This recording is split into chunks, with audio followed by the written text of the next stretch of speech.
Welcome to this episode. I am so excited to dive in to all things retinol on this episode today. With me today is Dr. Helen Knaggs, PhD scientist and Vice President of Research and Development. Her PhDs are in biochemistry and molecular biology. And I had so much fun filming this episode with Helen. Dr. Knaggs. I work with her all the time, so it's fun to just be on a first name basis, but let's not forget that she is a PhD scientist who is really going to dive into myths and truths around retinol and the science of how we formulate products and why retinol is such a powerhouse ingredient. So without any more waiting, let's jump right into my discussion on retinol with Dr. Helen Knaggs.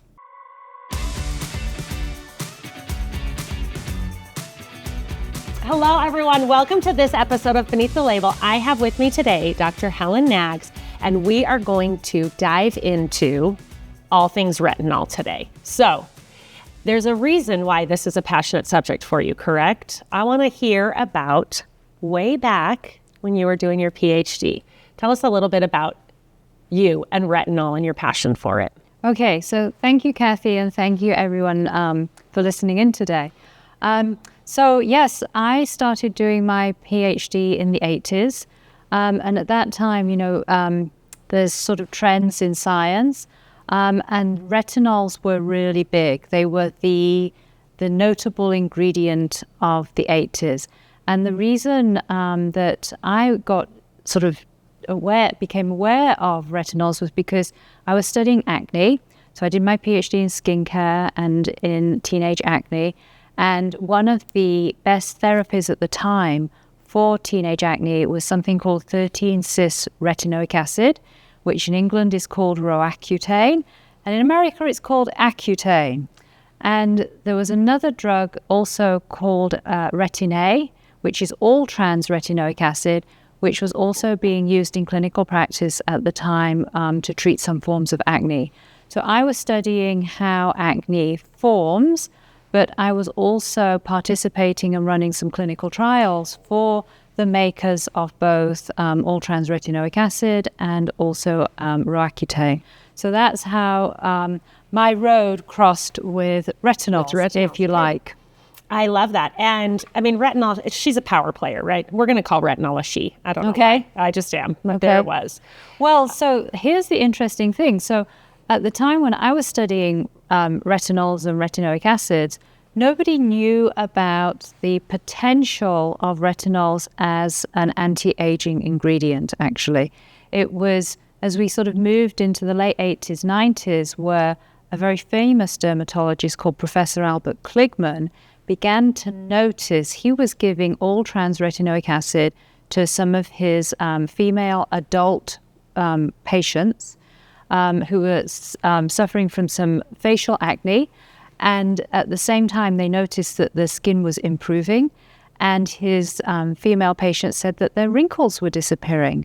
And lo and behold, that is how we discovered the potential and the power of these types of ingredients for their anti-aging benefits. I love that. And I've always thought one of the meanest things is, having wrinkles and acne at the same time. Yes. As a adult female. I know. That is just, it's a curse. Yes. And it's not very fair. That's right. But I like that retinol was discovered with that. Exactly.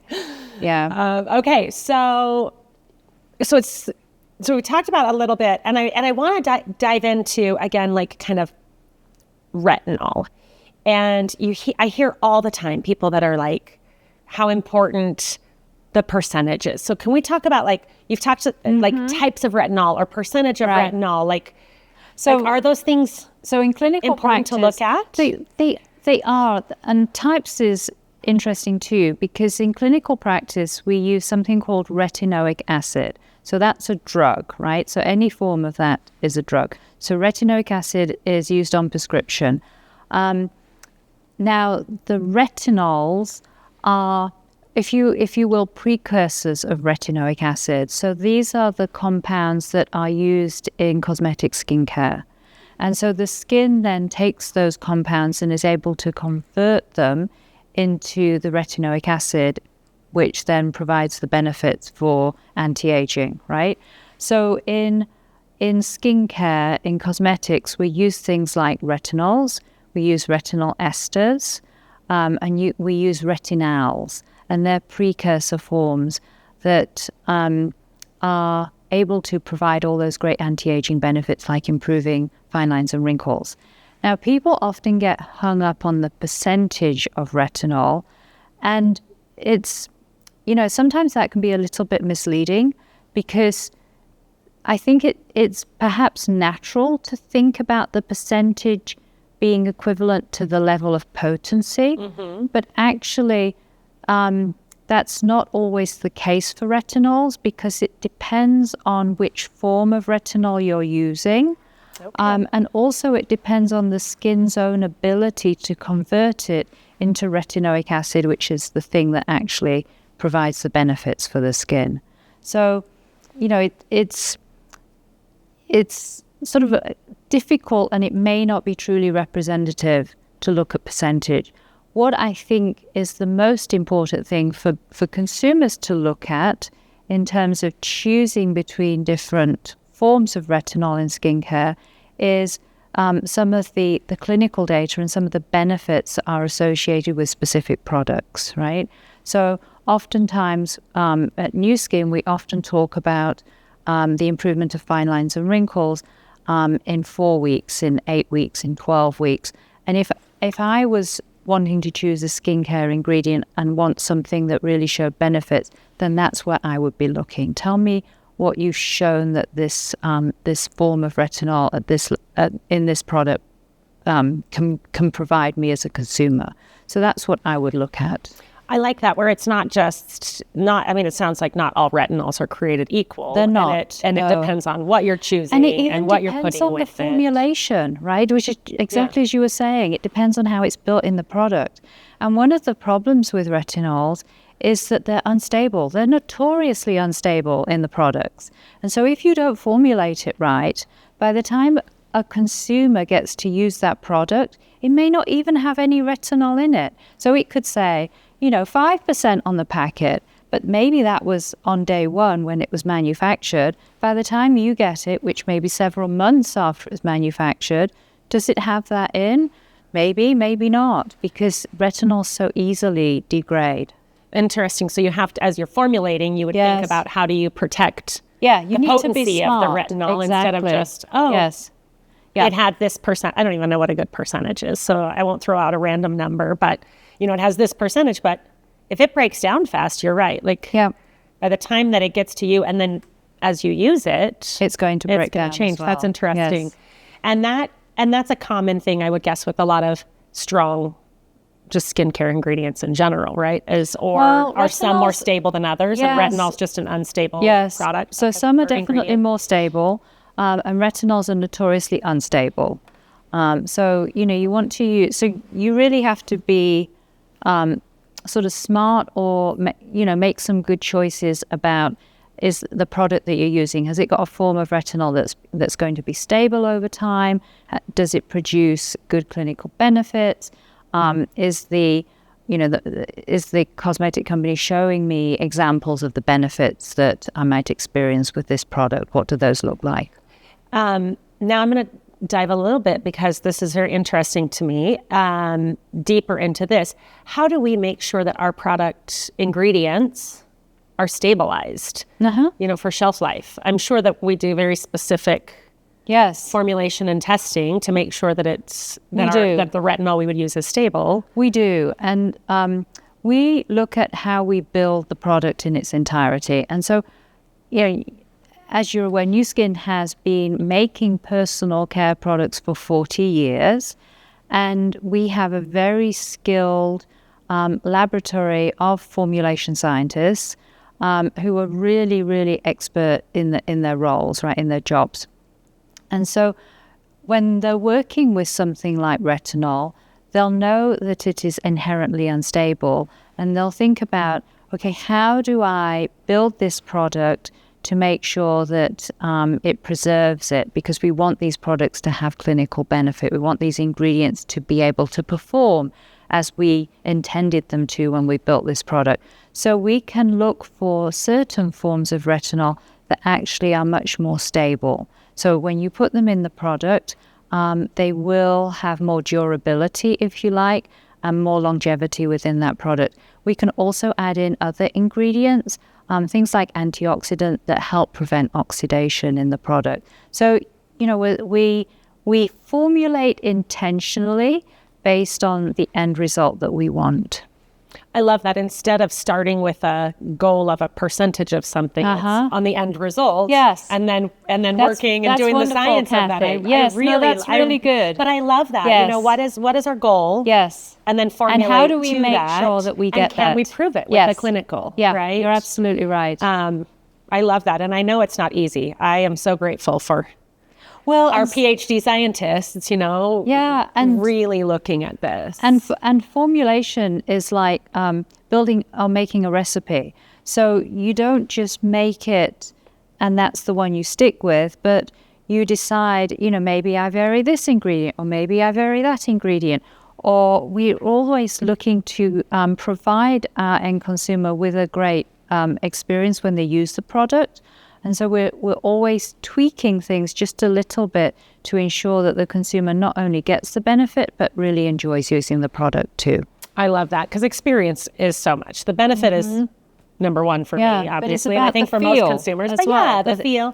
The aesthetics. Okay. So while we're talking about using it, there's myths and truths about using retinols, right? Like you use it at night usually, or is that just to get in the habit? Like, is there a reason that you need to take it once a day or use it once a day, twice a day, morning or night? Like what is the truth around like how you would use a retinol? So in our clinical studies, we've used our form of retinol just once a day. Okay. Right? And I think that's also because it can slot in easily into a regimen if you use it in the night. So it doesn't necessarily take the place of something you're already using. Okay. But you can segue it quite nicely into your pre-existing skincare regimen, right?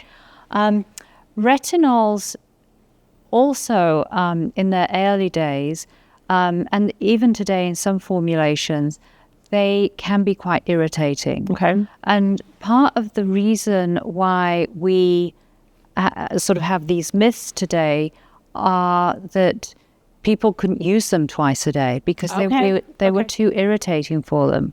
And so, if you find a form of retinol that is stable and that doesn't irritate, then you can use it once a day, you could use it twice a day. It's sort of, you have to work with some of these ingredients and your own skin. If you're somebody that is likely to get skin sensitivity, then maybe you use it once a day. And in the clinical studies that we've done, we've got really good efficacy just using it once a day. But if you wanted to use it a little bit more and it doesn't irritate your skin, then that would be okay as well.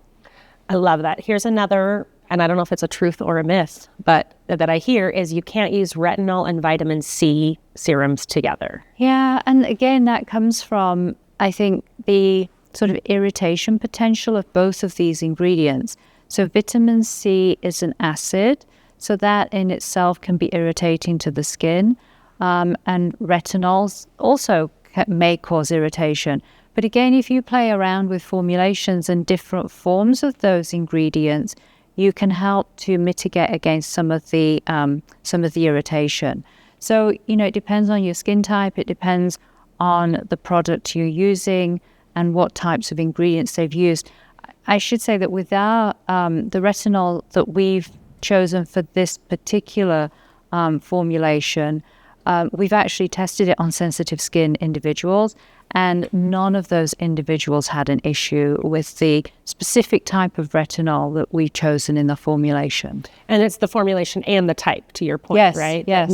That makes the biggest difference absolutely. Yes. Efficacy and irritation potential. Yes.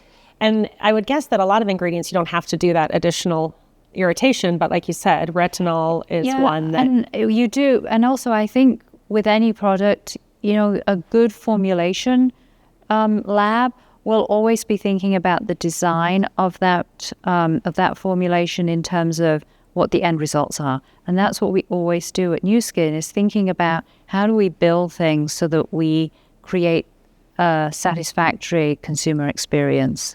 I love that. Okay, more truths and myths. I love this. This is educating me and all of our listeners. Does retinol exfoliate your skin? Is that how it has its impact? It's not its main mechanism of action. Things like alpha hydroxy acids and polyhydroxy acids will be more of those typical exfoliators. So retinol doesn't really drive its benefits through that exfoliation. That would be a different type of ingredient. If you're using like the AHAs and that, do you need to avoid? Yeah, AHAs and PHAs. Thank you. I'm like, and the other, do you need to avoid retinols with it, or can those be used? I think in conjunction with each other. I always like to think about being kind to your skin. If you've used a really and alpha hydroxy acids and polyhydroxy acids also vary in their levels and the types of products. So with a alpha or polyhydroxy acid, you could go to a spa and they will use something like a 15% or 20% alpha hydroxy acid peel. If you've had that level of treatment, I wouldn't use a retinol, right? But if you're using products that you bought, over in the store that have low levels, regular everyday use, and your skin is fine, you can mix and match a little bit. It depends on how your skin, think about what your skin is doing, and if it's fine and you're getting the results you want, I think you've got a good regimen. I love that. Okay, does retinol make your skin thinner? This is another that I found online of a myth, is that retinol thins your skin. No, not really. If you look at makes it sensitive. It shouldn't do. There's forms today where it won't make your skin more sensitive.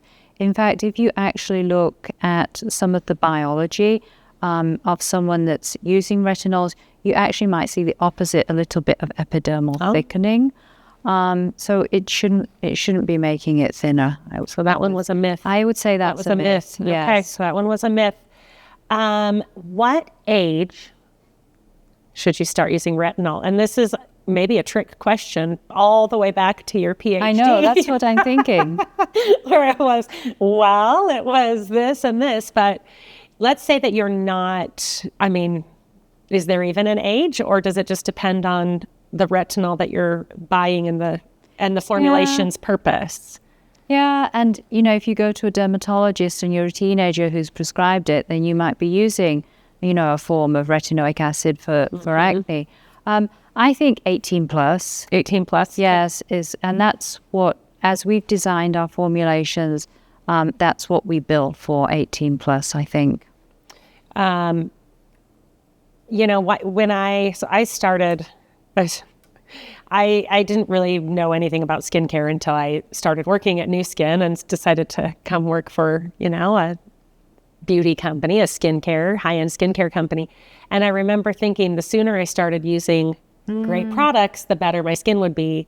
And my theory was always use it before you need it. Instead of getting to the point where it's like, oh my gosh, now I need to do it. But I just personally was always, okay, I'm going to start using this whatever product before I need it. No, that's a really good anti-aging point of view. I think that's perfect. And another product that would go really importantly along with that is an SPF. Always use a daily SPF. I think that can preserve your skin for the long haul as well. Yeah, and you use SPFs primarily in the morning always. Yes, because you don't want to sleep in an SPF. No. So you can build your regimen. So you could do your morning routine, and then you put a product with sun protection in it. So that'll take you during the day, and then you could use something like a retinol formulation in the evening. And maybe if you're going into winter, which we are now, you might want to add in a little bit of moisturizer, a richer cream in that. So you're sort of building and mixing and matching to adjust also to your skin's needs as it goes through different seasons. With that, a question that I have heard and had myself is, does your skin need breaks from an ingredient like retinol? So can you use retinol year-round? Do you rotate it in and out with other ingredients? Is there benefits, or is that just it's mental? I think that's a really fair question, and I think probably that's a gap in science right now. We don't understand for the long haul how to mix and match different ingredients. The research that we've accumulated using ingredients like retinols do indicate that you need to use it for 6 months or 12 months to actually begin to see benefits. So continual use for a long period of time. Not taking breaks in there, but using it. Okay. That was the original research. Again, science has evolved, and we've been able to develop forms of retinol that do produce benefits over a period of weeks. But if you refer back to those earlier publications, then using something for 6 months and 12 months really helps you in terms of seeing those visible benefits that you want to see in your skin. I love that. Let's see. Okay, another truth or myth. You should avoid using retinol if you have dry skin. I don't think, no. Is that a myth? No, It's a myth? I think that's a myth, yes. And as I said, if you've got dry skin, I would say you need to use a good moisturizer. You need something, and you're looking for ingredients like potentially hyaluronic acid, right? We've got another one, ceramides are a great ingredient for dry skin. So things that bring moisture into the skin and help to preserve the moisture within the skin. Retinols, I would say, are something that are more like specialist products or specialist ingredients that provide those key benefits in terms of reducing the appearance of aging. So if you've got dry skin, you're looking for something that moisturizes and brings that water back into the skin. You can still use a retinol because you might still want to preserve, the youthful appearance of your skin, but just make sure that you're addressing both of those different needs with the right ingredients. I like that. And I think it all goes back to skincare regimens. Yes. Right? Yeah. Like making sure that you are treating and more, like using what your skin needs at the right time. And some of the research, as I've said, as we've talked about, do you use different ingredients or different products like routines? What we have shown is that if you actually use some ingredients or some products together, you can actually amplify the benefits. You can boost the benefits. And so I think that's an interesting sort of piece of learning, because not all products used together will have that same benefit. Right. But what we've seen in our research is that you can mix retinols with something like firming ingredients, and they actually help each other and double the amount of benefits you It's get. not just a 1+1 in that situation. Yeah, and you're seeing the benefits sooner as well. Oh. So that's really nice. We love that. We love a little bit faster gratification. I know. Just human nature. We love it. Okay. Should you avoid putting retinol around your eyes? And my eyes are where I have a good amount of laugh lines, not old age lines, but laugh lines. So do you need to avoid, obviously you don't want to put it in your eye. I'm not saying that, but do you need to avoid your eyes? You can go up, and I've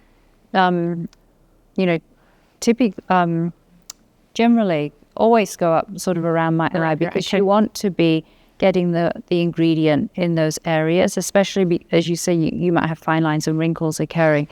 And we've tested our retinols in the eye area and not had any issues with using it. That's good.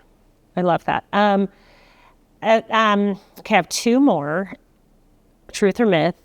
Burning, itching, and peeling are good side effects of retinol. That's how you know it's starting to work. Yeah. It doesn't have to be. So like love I've that. mentioned, Okay. right? We have forms of retinols today that don't do any of those, and they are still working, right? And there's debate around burning, stinging, itching. Sometimes consumers like to think that because it's that tingling, sloughing it off or doing whatever, communicates something, but that doesn't necessarily mean that it's working better. It may not be working better. In fact, usually when your skin is giving you that feedback, it might actually be telling you you're doing a little bit too much. So you kind of have to be careful with some of that, I think.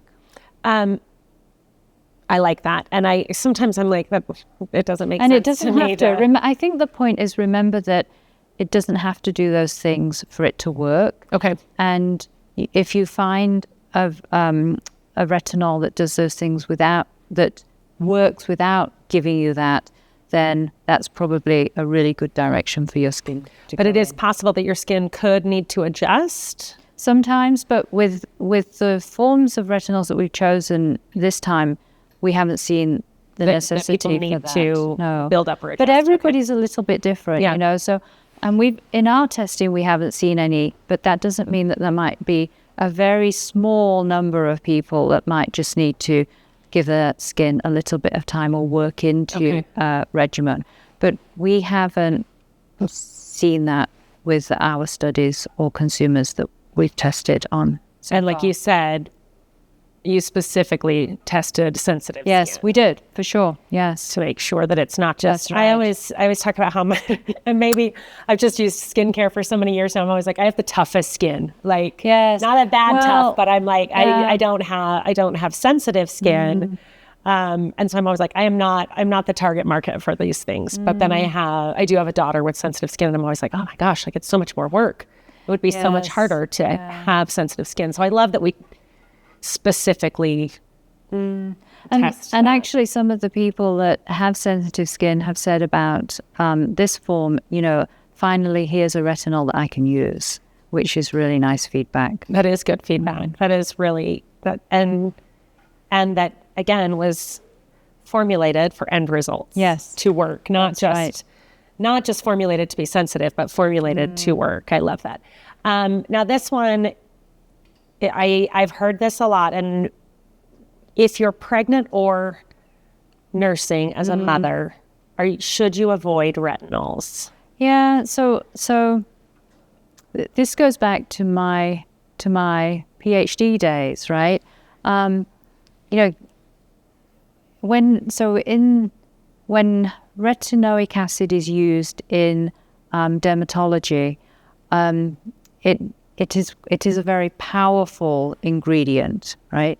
And you know, I would say that it would be good to avoid for pregnant women and anybody that's nursing, because you know, you're looking after an infant who is not as well developed, or a fetus that doesn't have, you know, all of the defenses and capabilities. And so with these powerful ingredients, I would say that they're for people that aren't pregnant or breastfeeding. Yeah, that's, and specifically just because it's not like you have to avoid skincare, but these ingredients, like you said, are such strong ingredients. And part of the reason is, you know, if you look at the science, the ingredients themselves are actually used as the fetus develops, as communication model ingredients to sort of to build the fetus. They're quite important sort of biochemical sort of communicators at that point in your life to help development. And so you want to sort of avoid anything that your body's already taking care of. Yeah. I like that. Okay, what am I missing with retinol? What questions did I not ask that you think people need to understand and know about retinol? I feel like I've learned a ton more about retinols. I mean, I would just summarize and say that it's a really great ingredient. You know, in the late 80s and 90s, it was seen as like the fountain of youth almost. Yeah. It was the one thing that people would hang their hat on as actually being able to provide anti-aging benefits for skin, really powerful, visible anti-aging benefits. And what we've seen since that time is just chemistry's evolved to a place where we can provide those powerful benefits in forms that are, not irritating, and in ways that we're learning how to work with these products and these ingredients to provide the benefits faster. I like that. Science has taken it so that probably more people can use it, not, Yes. the power of it, or keep it more stable and do That's right. do these things. Helen, thank you. Thank you for being Kathy. on here. This Great is questions. exciting. No, I love those questions. I know. I was Thank like, you. ooh, what are the myths? Like, what can we uncover anytime. and kind of figure out? It's fun. Yes. So, I appreciate it so much. Thank you. Thank you. Thank you for the opportunity. Bye.